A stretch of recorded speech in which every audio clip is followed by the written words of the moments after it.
Ertugrul Ghazi کے season 3 کی episode number 13 میں کیا ہونے جا رہا ہے آپ کو کے ساتھ کھڑا ہے اور اماندہ سے کہتا ہے اماندہ اب ایک ایک کر کے اپنے سامنے سے رکاوٹیں ہٹانے کا وقت آ گیا ہے جس میں خیمے میں موجود میرا برائے نام بھائی بھی شامل ہے۔ اماندہ اب میں بہت بڑا قدم اٹھانے والا ہوں اور تم بھی اتنا کماؤ گی جتنا پہلے کبھی نہیں کمایا۔ یہ سن کر اماندہ کہتی ہے مجھے کیا کرنا ہوگا؟ اس پر اورال کہتا ہے آج کا یہ خواتین بازار میں کام شروع نہ کر سکیں، دیکھتے ہیں ارطغرل کے غضب سے کون جلے گا۔ پھر اورال اماندہ کو سونے کے سکوں کی تھیلی دیتا ہے۔ ناظرین اس کے بعد حالنی بازار کے سرائے میں آپ دیکھیں گے ارطغرل سیمون سے بات چیت کرنے کے بعد جیسے ہی وہاں سے روانہ ہوتا ہے اس کا سامنا ترگت سے ہوتا ہے، لیکن ترگت ارطغرل سے بولے بغیر آگے جا کر بیٹھ جاتا ہے۔ یہ دیکھ کر ارطغرل ترگت کے پاس آتا ہے اور ترگت سے کہتا ہے سپاہی ترگت میں دیکھتا ہوں تمہارے زخم ٹھیک ہو گئے ہیں۔ یہ سن کر ترگت کہتا ہے اللہ کا شکر ہے، میرے دوست جو میری مشکل میں میرے ساتھ تھے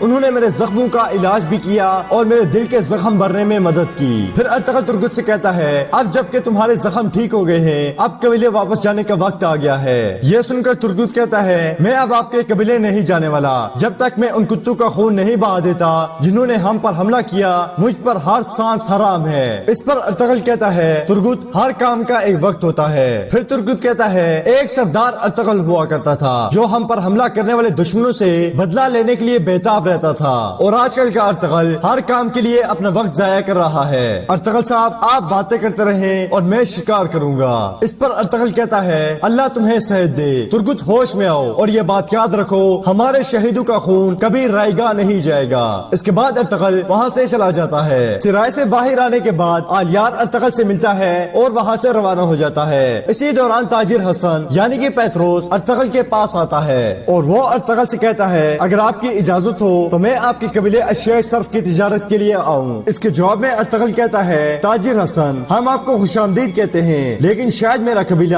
آپ کی امیدوں پر پورا نہ اتر پائے۔ اس پر تاجر حسن کہتا ہے حضور ہمیں جو مل جائے اسی میں منافع ہے، بھاری چیزوں کے بجائے مجھے کچھ دودھ گوشت اور پنیر چاہیے۔ پھر ارطغرل کہتا ہے ٹھیک ہے تاجر حسن ہم آپ کی راہ دیکھیں گے۔ یہ سن کر تاجر حسن ارطغرل کا شکریہ ادا کرتا ہے اور وہاں سے چلا جاتا ہے۔ ناظرین اس کے بعد اب دیکھیں گے سیمون، ماریا، فلپ اور غلام فروش ترسٹان اس کمرے میں داخل ہوتے ہیں جس کا خفیہ راستہ سرائے کے تہخانے میں جاتا ہے۔ جب ترگت کو ان کی آواز آتی ہے تو وہ اپنے کمرے سے کان لگا کر ان کی باتیں سننی شروع کر دیتا ہے۔ جب ترگت کو تہخانے کے دروازہ کھلنے کی آواز آتی ہے تو ترگت کہتا ہے تم اس کمرے سے باہر کہاں جاؤ گے، میں یہ پتہ لگا کے چھوڑوں گا۔ اور اس کے بعد سیمون اپنے ساتھیوں کے ساتھ تہخانے میں داخل ہو جاتا ہے۔ ماریا سیمون سے کہتی ہے خواتین کی حفاظت کے بہانے ارطغرل سپاہیوں کو بازار میں بٹھا دے گا۔ سیمون کہتا ہے اپنے فرض کو پورا کرنے کے لیے مجھے اس کی اور اس کے سپاہیوں کی ضرورت ہے، ہم صرف چند لوگ ہیں، میں پورے علاقے کے ترکوں، آرمینیائی اور یونانیوں کو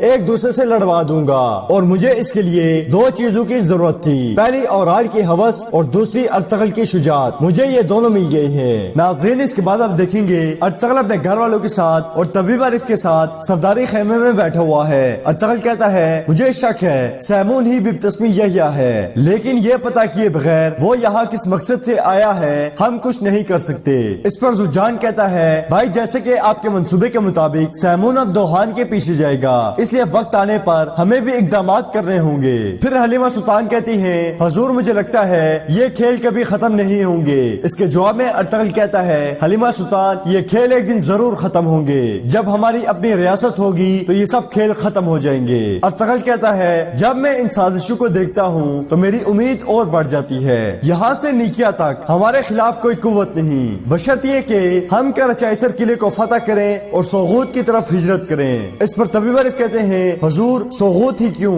اس کے جواب میں ارطغرل کہتا ہے عارف صاحب سوغوت پورے علاقے پر غالب ہوگا، سوغوت کا حکمران مستقبل کا مالک ہوگا۔ پھر طبیب عارف کہتے ہیں ہمارا قیمتی سپاہی ترگت دشمن کے صفوں میں شامل ہو گیا ہے۔ اس کے جواب میں ارطغرل کہتا ہے طبیب عارف میں جانتا ہوں ترگت کوئی کھیل کھیل رہا ہے، اگر ایسا نہ ہوتا تو میں وہی اس کی جان لے لیتا۔ عارف صاحب میں سب کچھ معاف کر سکتا ہوں، ہوں لیکن غداری کبھی نہیں۔ ناظرین اس کے بعد آپ دیکھیں گے حالی بازار کے سرائے میں ماریا ترگت کے پاس موجود ہے۔ ترگت ماریا سے کہتا ہے تم نے میرا بہت خیال رکھا ہے مگر میں اب مزید تم پر بوجھ نہیں بننا چاہتا، کل میں یہاں سے چلا جاؤں گا۔ یہ سن کر ماریا پریشان ہو جاتی ہے اور کہتی ہے ترگت میں نے بھائی سے بات کی ہے، انہوں نے کہا ہے اگر تم یہاں رکنا چاہتے ہو تو تم ان کے لیے کام کر سکتے ہو۔ اس پر ترگت کہتا ہے ماریا میں ایک جنگجو ہوں، مجھے جنگ کے علاوہ کچھ نہیں آتا۔ یہ سن کر ماریا کہتی ہے یہاں ہر جگہ ڈاکو ہیں، ہم اپنے محصولات میں نقصان نہیں چاہتے، ہم جب آمدنی لے کر آتے ہیں تو ڈاکو ہم پر حملہ کرتے ہیں۔ یہ سن کر ترگت کہتا ہے تو تم یہ کہنا چاہتی ہو میں تجارت کی خدمت جنگ سے کروں؟ اس پر ماریا کہتی ہے ہاں میں یہی چاہتی ہوں۔ اس کے جواب میں ترگت کہتا ہے ٹھیک ہے میں کچھ عرصہ رک جاتا ہوں۔ یہ سن کر ماریا بہت خوش ہوتی ہے اور کہتی ہے یہ سن کر بھائی بہت خوش ہوں گے، میں انہیں فوراً جا کر یہ خوشخبری سناتی ہوں۔ اس کے بعد ماریا وہاں سے نکل جاتی ہے اور دروازے کو بند کرتے ہوئے اس میں ایک پن لگاتی ہے تاکہ ترگت اس کا پیچھا کرنے کے لیے دروازہ کھولے تو پن زمین پر گر جائے اور واپسی پر اس کو یہ معلوم ہو جائے ترگت نے اس کا پیچھا کیا ہے۔ اس کے بعد ماریا سرائے کے دوسرے کمرے میں جاتی ہے اور خفیہ راستے سے سرائے کے تہخانے میں چلی جاتی ہے، جبکہ ترگت دیوار سے کان لگا کر یہ سب سن رہا ہوتا ہے اور پھر ماریا کا پیچھا کرنے کے لیے جو ہی دروازہ کھولتا ہے وہ پن زمین پر گر جاتی ہے اور ترگت اسے دیکھ لیتا ہے اور پن کو دروازے میں لگا کر دروازہ بند کر دیتا ہے اور دوسرے کمرے میں جا کر خفیہ راستہ تلاش کرنا شروع کر دیتا ہے۔ دوسری طرف ماریا تہخانے میں جا کر پنجرے سے ایک کبوتر نکالتی ہے اور اس کے پاؤں میں لگا ہوا خط نکال لیتی ہے۔ اسی دوران ترگت بھی تہخانے کا خفیہ راستہ تلاش کر لیتا ہے اور کہتا ہے اچھا تو یہ ہے تمہاری جہنم کا راستہ۔ اس کے بعد ترگت چھپ کر تہخانے میں داخل ہوتا ہے جہاں ماریا سیمون اور فلپ کے ساتھ کھڑی ہوتی ہے اور کہتی ہے استاد سیمون کونیا سے جس خبر کا انتظار تھا وہ آ گئی ہے، ابو نقاش نے کہا ہے وہ آپ کے معمول کی جگہ پر انتظار کرے گا۔ اس کے بعد وہ خط وہاں چھوڑ کر وہاں سے چلے جاتے ہیں اور ترگت وہاں داخل ہو جاتا ہے۔ ترگت جب وہاں پڑے ہوئے سامان کو دیکھتا ہے تو اسے وہ وقت یاد آتا ہے جب پیٹروچا نے اس پر شدید تشدد کیا تھا۔ اس کے بعد ترگت وہ خط اور خط پڑھنے والا آلہ اٹھا لیتا ہے اور کہتا ہے ابو نقاش کون ہے جو کونیا میں جاسوس ہے۔ ناظرین اس کے بعد آپ دیکھیں گے اورال اپنی بیوی چولپان کے ساتھ اپنے خیمے میں موجود ہے۔ اورال چولپان سے کہتا ہے سیمون نے پہلے باتو خان کا خنجر استعمال کیا اور اس کے بعد ارطغرل سے معاہدہ کیا، سیمون یقیناً اپنا فائدہ سوچ رہا ہے۔ پھر وہ کہتا ہے چولپان تم بازار میں اپنی آنکھیں کھلی رکھنا اور حلیمہ سلطان اور اصفہان خاتون پر نظر رکھنا۔ اسی دوران خیمے میں باتو خان آتا ہے تو چولپان خاتون وہاں سے چلی جاتی ہیں۔ اورال باتو خان کو ایک سونے کی تھیلی دیتا ہے اور باتو خان سے کہتا ہے تمہیں پتا ہے تم نے کیا کرنا ہے، کل صبح سویرے روانہ ہو جانا، اماندہ تمہارے انتظار میں ہوگی۔ اس پر باتو خان کہتا ہے حضور جو حکم۔ پھر اورال باتو خان سے پوچھتا ہے میرے بابا نے تمہیں کیا کہا ہے؟ اس پر باتو خان کہتا ہے آپ کے بابا نے کہا ہے اگر میں نے ان سے کوئی بات چھپائی تو وہ میرے کان کاٹ دیں گے۔ یہ سن کر اورال زور زور سے ہنستا ہے اور باتو خان سے کہتا ہے تم میرے بابا سے نہیں ڈرتے۔ اس پر باتو خان کہتا ہے حضور آپ نے مجھے ایک یتیم اٹھایا تھا اور مجھے ایک بہترین جنگجو بنایا اور میں صرف اور صرف آپ کے لیے اپنی جان قربان کروں گا۔ اس کے بعد باتو خان وہاں سے حالنی بازار چلا جاتا ہے۔ ناظرین اس کے بعد حالنی بازار میں آپ دیکھیں گے اماندہ اپنی دکان پر موجود ہے۔ اسی دوران وہاں فرانسسکو نام کا ایک ڈاکو آتا ہے اور اماندہ کے منہ پر ہاتھ رکھ لیتا ہے اور اس سے کہتا ہے اگر تم نے میرے ساتھ کوئی کھیل کھیلنے کی کوشش کی تو میں تمہاری جان لے لوں گا۔ اس پر اماندہ اس کو سونے کے سکوں سے بھری ہوئی ایک تھیلی دیتی ہے جس میں 100 سونے کے سکے ہوتے ہیں، یہ اس کام کا چھوٹا سا انعام ہے جو تم کرنے والے ہو اور باقی 200 سونے کے سکے تمہیں کام پورا کرنے کے بعد مل جائیں گے۔ اس پر فرانسسکو کہتا ہے مجھے کس کے لیے کام کرنا ہوگا؟ تو اماندہ کہتی ہے یہ جاننا تمہارے لیے ضروری نہیں ہے۔ اس کے جواب میں فرانسسکو کہتا ہے اماندہ میری ایک بات یاد رکھو، اگر کام کرنے کے بعد مجھے سونا نہ ملا تو میں تمہیں ڈھونڈ لوں گا، اب مجھے بتاؤ کام کیا ہے؟ اس پر اماندہ اسے کہتی ہے میرے ساتھ آؤ۔ ناظرین اسی دوران حلیمہ سلطان اور باقی کئی خواتین بامسی اور باقی سپاہیوں کے زیر نگرانی حالنی بازار آتی ہیں اور اصفہان خاتون اور چولپان خاتون ان کا استقبال کرتی ہیں۔ یہ دیکھ کر اماندہ فرانسسکو سے کہتی ہے تم اصفہان خاتون اور حلیمہ سلطان کو اغوا کرو گے۔